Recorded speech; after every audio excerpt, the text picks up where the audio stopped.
네, 여러분 좋은 아침입니다.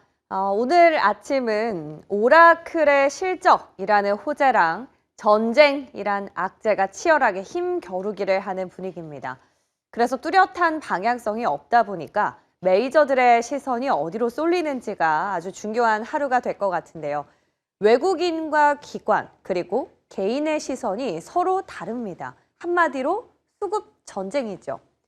자, 전일 어제장에서 코스닥 액티브 펀드 출시를 맞이해서 개인들은 코스닥에 집중하는 반면에 외국인들은 다시 대형주를 담는 움직임을 보였습니다. 대표적으로는 삼성전자죠. 근 한 달 만에 외국인의 대량 매수가 들어왔는데요. 이 삼성전자뿐만 아니라 우선주 그리고 SK하이닉스까지도 정말 오랜만에 외국인과 기관 모두에게 러브콜을 받았습니다. 그런데 때마침 각각이 화답해주는 소식도 있었죠. 올해 상반기에만 8,700만 주, 무려 16조 원에 달하는 자사주 소각 계획을 삼성전자가 밝혔습니다. 뿐만 아니라 SK도 5조 1천억 원 규모의 자사주 소각에 나서겠다고 밝혔는데요. 이처럼 호재가 있는 건 근데 전기전자만은 아닙니다. 국내 바이오 벤처 기업을 육성하기 위해서 일라이릴리와 삼성바이오로직스가 또 손을 잡았죠. 일라이릴리가 해외에서 현지 기업과 협력을 해서 인큐베이팅 거점을 구축하는 건 이번이 처음이기 때문에 시장에 관심이 쏠리고 있습니다. 여기에 외국인은 또 한 발 빠르게 삼성바이오로직스를 담고 있었다는 점 역시 주목할 필요가 있겠네요. 자, 이제 모닝콜이 울리네요. 오늘 시장에서 수급 전쟁의 승자는 누가 될까요? 같이 얘기 나누러 가보시죠.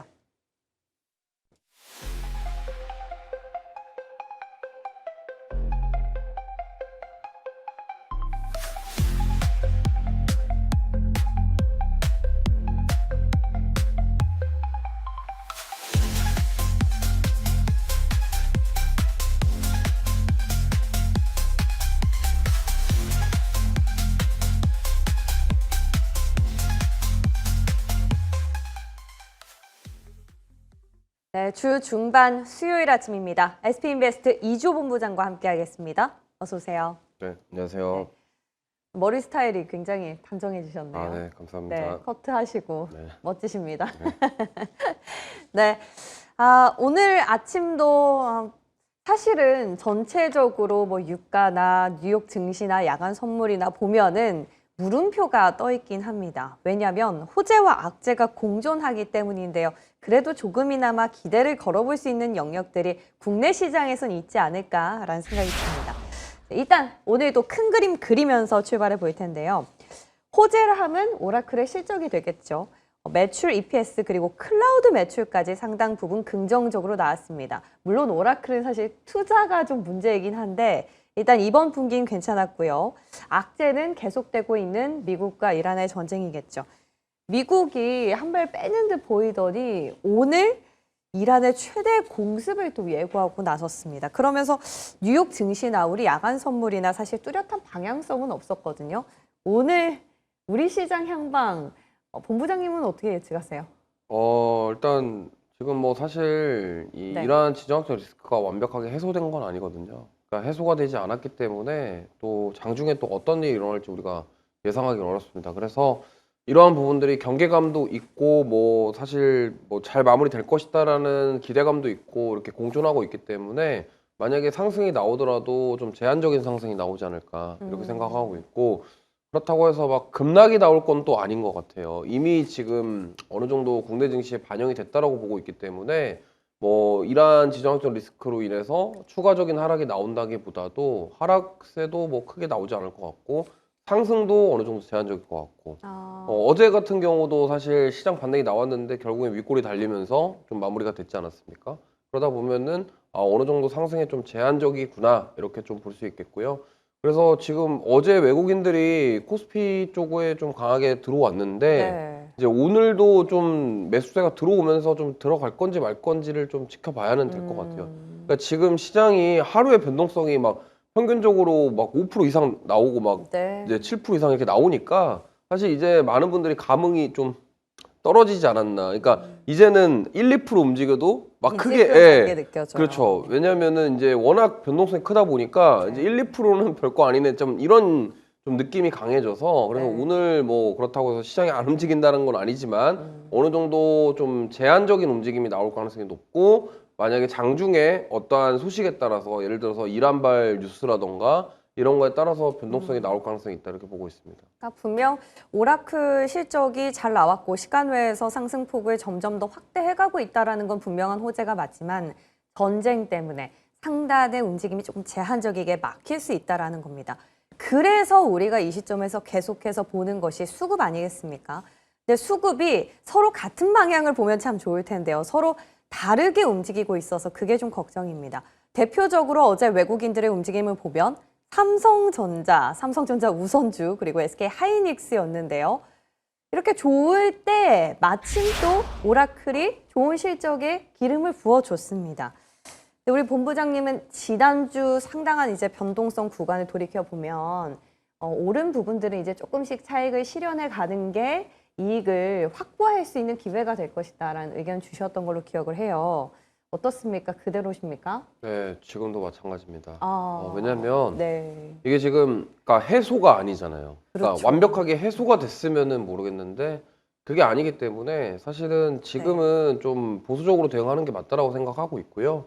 네. 특히나 이제 지금 구간에서 추격 매수를 한다거나 이거보다는 오히려 좀 한 발 물러서서 관망하시는 게 좋지 않을까 이렇게 생각을 합니다. 왜냐하면 네. 이 부분은 우리가 예측할 수 없는 부분입니다. 그렇죠. 그러니까 이란과의 이런 지금 어떠한 미국과의 그런 관계들이나 이런 것들이 우리가 예측할 수 없는 범위이기 때문에 물론 어제 반등이 나왔고 외국인들이 샀다라는 명분을 가지고 추격 매수하는 것도 올바른 전략이 될 수도 있겠지만 만약에 조금 여기서 추격 매수하고 싶다고 한다면 역시나 분할 매수로 지금 좀 항상 변동성이 나오고 빠질 수도 있다라는 가정을 하고서 대응하시는 게 좋을 것 같아요. 그러다 보니까 저는 말씀드리고 싶은 게 우리가 지금 시장에서 최근에 변동성이 나왔던 게 반도체 업황이라던가 네. 뭐 AI에 대한 우려 이런 것보다도 지금 이란과 미국과의 관계 속에서 지금 그렇죠. 이런 변동성이 나왔잖아요. 예, 예. 그렇다고 한다면 이것 때문에 변동성이 나왔기 때문에 지금 오라클의 물론 실적이 투심을 자극할 수는 있겠습니다만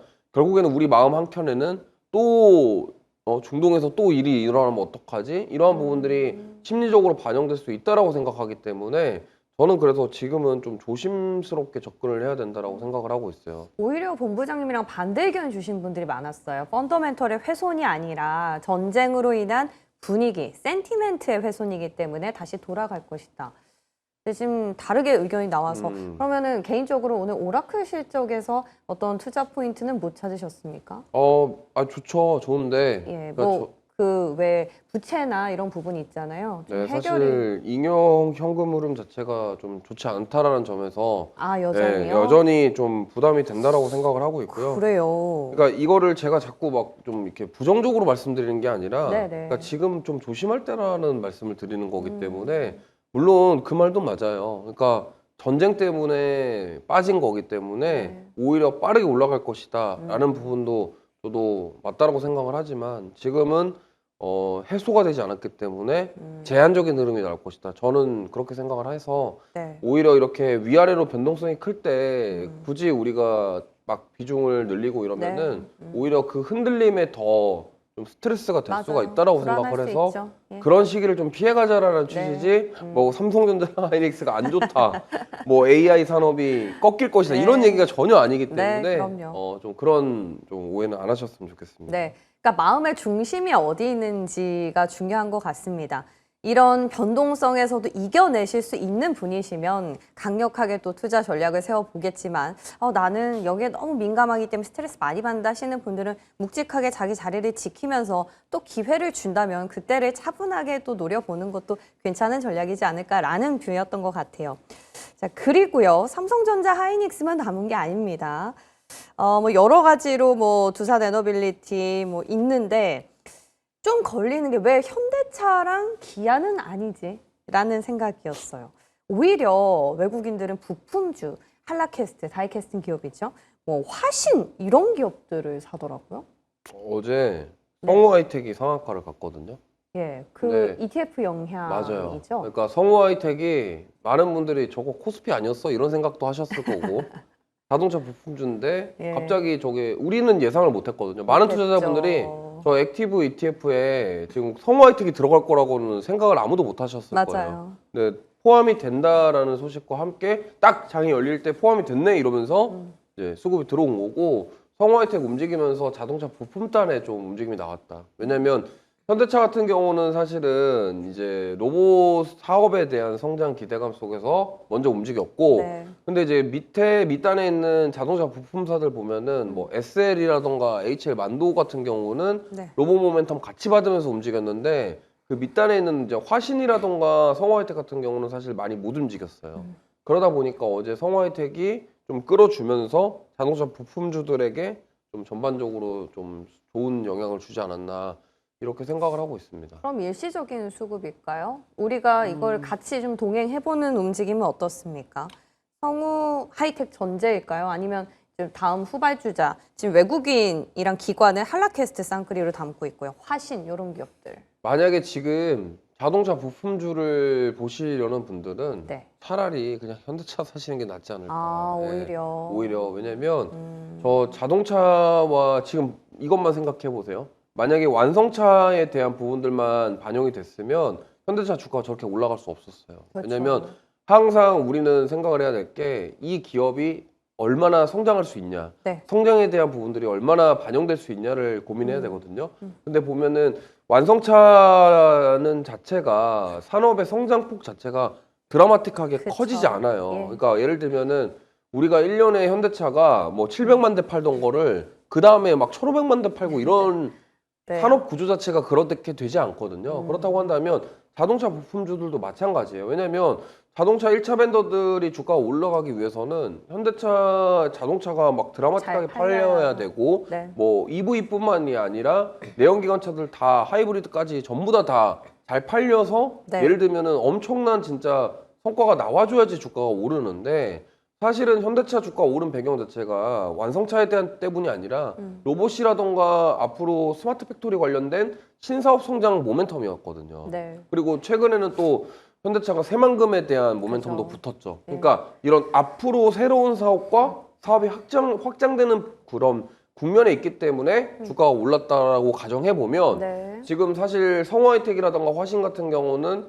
그동안 완성차에 대한 부분만 있었기 때문에 주가가 덜 올랐던 거죠. 미지근했고, 예. 그래서 어제 그 성화이텍에 대한 수급적인 부분으로 인해서 좀 저는 부품사들이 같이 올랐다라고 생각을 하기 때문에 네. 만약에 저거를 지금 따라간다라고 생각하시면 차라리 그냥 현대차 메인으로. 그룹 쪽이 좀 더 낫지 않을까 이렇게 생각하고 있습니다. 네, 좋습니다.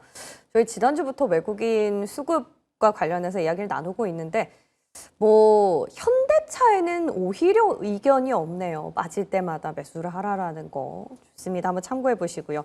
그리고 어제 뭐 삼성전자랑 SK도 자사주 소각 계획에 대한 호재가 있었지만 우리 일라이릴리와 또 삼성 바이오로직스가 바이오 벤처 기업을 육성하기 위해서 손을 잡았다라는 기사도 전해졌습니다. 보면요. 오히려 어제 개인들은 액티브 코스닥 ETF에 담는 기업들을 알려져 있던 건 세론이 나왔는데 삼성 바이오로직스, 한미약품 같은 기업들은 외국인이 담고 있었어요. 진짜 한 발 빠른 건가 이런 생각을 해봅니다. 일단은 지금 삼천당제약이 올라가면서 예. 일동제약이랑 한미약품들이 조정을 많이 받았어요. 그러니까 아, 경구용 비만 치료제 관련주들이 삼천당. 예, 삼천당제약 때문에 지금 조정을 받은 케이스고 물론 수급적으로 봤을 때 지금 그쪽에서 매수세가 들어오는 이유는 일단 가격적인 부담을 덜었다라는 측면인 것 같고 예. 그다음에 지금 우리가 시장 변동성 때문에 간과하고 계셨을 건데 우리나라에서 지금 이스트 웨스트 바이오파마 서밋이 열리고 있었습니다.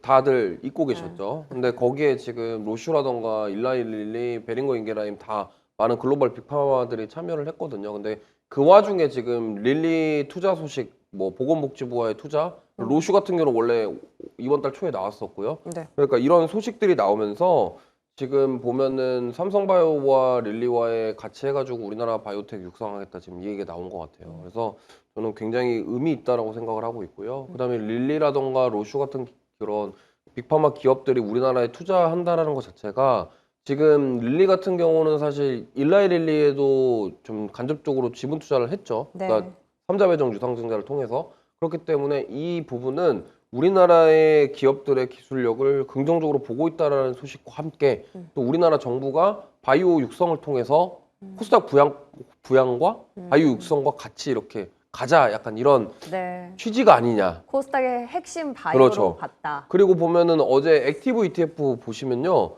구성 종목에 바이오가 제일 많아요. 비중이 많더라고요. 그러면은 이 네. 느낌은 약간 흡사. 정부에서 지금 코스닥 부양을 생각하고 있는 거를 약간 좀 바이오 중심으로 이렇게 좀 하려고 하는 느낌은 아니냐. 네. 이게 뭐 확실한 건 아닙니다만 우리가 그렇게 추측해 볼 수 있겠다, 이렇게 좀 보고 있습니다. 네, 좋습니다. 근데 이게 일라이릴리랑 관련된 국내 기업들이 꽤 있지 않습니까? 네. 요즘 보면 ABL 바이오가 가장 각광을 받는 것 같고 아무래도 액티브에 들어가다 보니까 그 밖에 펩트론도 뭐 계약이 구체화될 거다라는 얘기는 계속 나오고 있고요.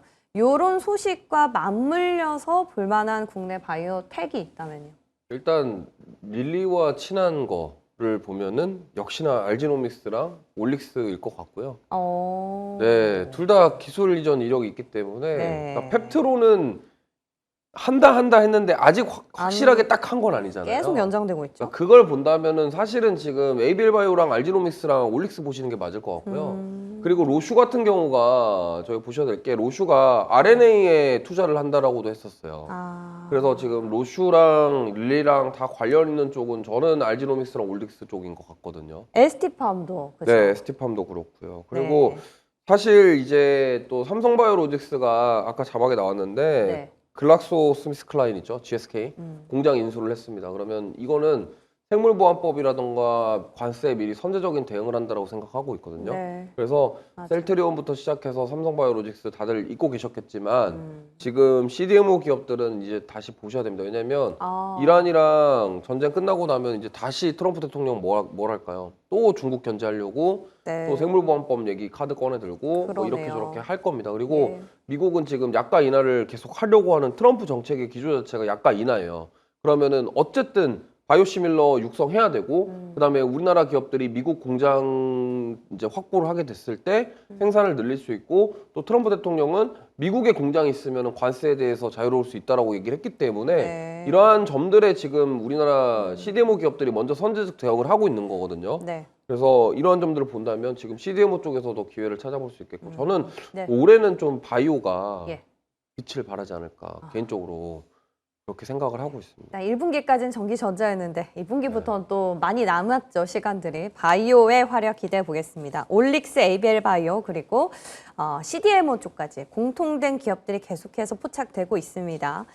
자, 이렇게 외국인들은 우리 코스피 안에서 대형주들을 줄줄이 좀 담고 있는 어떤 러브콜 보내고 있는 반면에 어제 개인들은 결국에 또 코스닥을 택했습니다.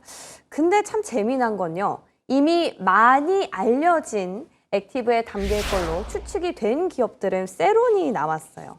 대표적으로 바이오나 반도체 소부장 쪽이 그러지 않았나 싶습니다. 이거 빠질 때 기회일까요? 차익 실현할 텀입니까? 많이 올랐다는 얘기 많이 들었거든요. 저는 기회라고 생각합니다. 왜냐면 어제 그 윗꼬리의 의미는 그동안 올랐던 부분이 어느 정도 소화된 느낌? 네네. 그러니까 어제 외국인들이 코스닥을 팔았는데 그러니까 외국인들은 우리가 생각을 해보면 2월 달에 코스닥을 매수했었어요.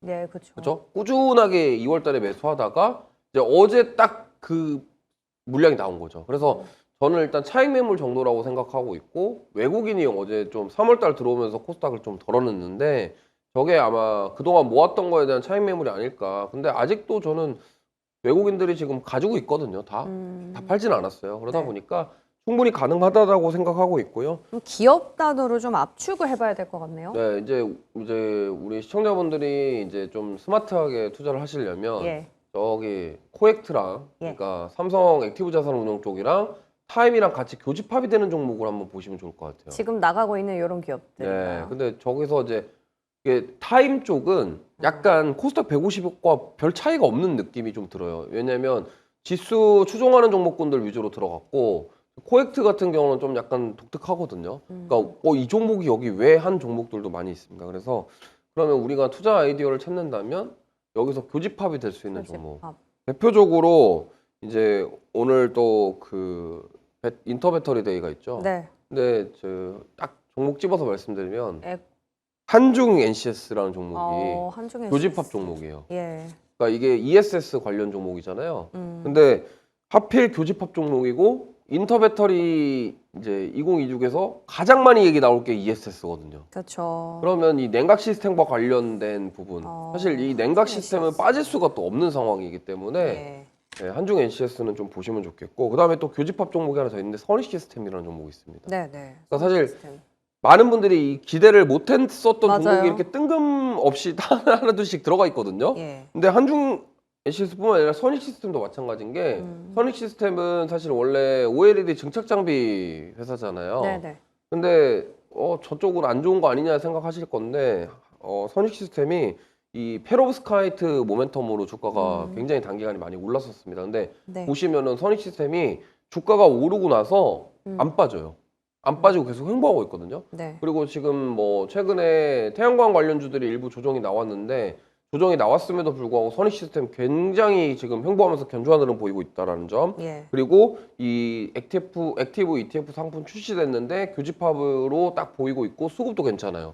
그래서 제가 봤을 때는 페로브스카이트 모멘텀 받을 수 있는 게 어제 또 우주항공 좋지 않았습니까? 그러니까요. 그러니까 우주항공들 보면은 지금 페로브스카이트 같은 경우는 우주항공이랑 같이 엮여서 가기 때문에 제가 봤을 때는 이것도 한번 노림수가 될 수 있지 않을까. 그래서 예. 오늘 이번 주에 보셔야 될 거는 ESS 관련된 네. 부분들, 그 다음에 우주항공주들 어제 좋았기 때문에 페로브스카이트 관련해서도 한번 보자. 그러면은 그거에 대한 교집합을 봤을 때 새롭게 액티브 ETF 출시됐는데 두 가지 상품에 다 교집합으로 들어가 있네. 네. 딱 그래서 제가 두 종목 뽑아왔습니다. 그러니까 말씀해주신 한중 NCS나 선익 시스템은 좀 의외로 포함된 기업이었어요. 우주항공 쪽도 그렇고 그 중에서는 아직까지 룸이 조금 남았기 때문에 괜찮은 것 같은데 그 이미 알려진 기업들이 또 있었지 않습니까? 에코프로라든지 레인보우 로보틱스도 그럴 거고요. 뭐 ABL 바이오는 앞서서도 긍정적인 의견이라고 말씀을 주셨으니까 차치하고 왜 반도체에선 리노공업 이런 기업들. 반도체는 저는 빠질 때마다 모아야 된다고 생각해요. 아 그래요? 네, 리노공업 같은 경우도 대표적으로 교집합 종목 중에 하나거든요. 네, 그렇죠. 그래서 리노공업은 지금 다른 소부장에 비해서 시세가 굉장히 덜 나왔습니다. 네. 그렇기 때문에 만약에 반도체 소부장 중에 굳이 하나 모아 가신다면 네. 저는 리노공업일 것 같고요. 결과적으로 지금 이 코스닥 소부장 안에서 네. 저만큼의 ROE를 내는 기업이 없기 때문에 그 그렇습니다. 안에서도 현금 창출 능력을 생각해 보면 리노공업은 네. 추가 상승해도 괜찮다라고 네. 생각을 하기 때문에 예. 보시면 좋겠습니다. 반도체, 2차 전지, 우주, 항공 한 종목 한 종목씩 근근히 얻어봤습니다. 네. 감사합니다. 네. 자, 오늘도 여러 가지 이슈들을 다뤄봤습니다. 오늘 시장에서 어떤 포인트를 주목하실지가 가장 궁금한데 저는 사실 질문에는 안 넣었지만 RFHIC도 굉장히 뜬금없다 생각했는데 5G 안에서요. 막 외국인들이 담는 그런 기업도 있었어요. 솔리드 같은 경우가 좀 가장 대표적이지 않나? 뭐 자마존자 이런 기업도 궁금했고 오늘 시장 향방을 어디다가 주목을 하시겠어요? 일단 저는 네. 오늘도 코스닥을 좀 집중적으로 보셨으면 좋겠고요. 그래요. 물론 코스피도 좋은데 코스닥이 지금 저는 심상치 않습니다. 지금 보면은 네. 일부 종목군들만 강세를 보이겠지만 그 액티브 ETF 상품 안에서 순환매가 계속 돌 가능성이 높아요. 그러니까 어제는 못 올랐지만 그런 종목군들이 또 오늘 수급 쏠리면서 올라갈 수가 있기 때문에 저는 당분간은 이 액티브 ETF 코스닥 쪽에 있는 종목군들 중에서 네. 다음 순환매가 돌아갈 종목은 어딜까를 좀 참고하시면서 투자를 해보시는 전략을 세워보시는 게 좋을 것 같습니다. 그러니까 코스닥 ETF 안에 들어간 기업들 중심으로 말씀하시죠. 네. RFHIC 항상 긍정적으로 보셨잖아요. 이미 많이 올랐으니까 아까 말씀하신 솔리드가 대안이 될 수도 있겠습니다. 솔리드. 네. 예, 좋습니다. 오늘 도움 말씀 바탕으로 또 중심을 잘 잡아볼게요. 고맙습니다. 감사합니다.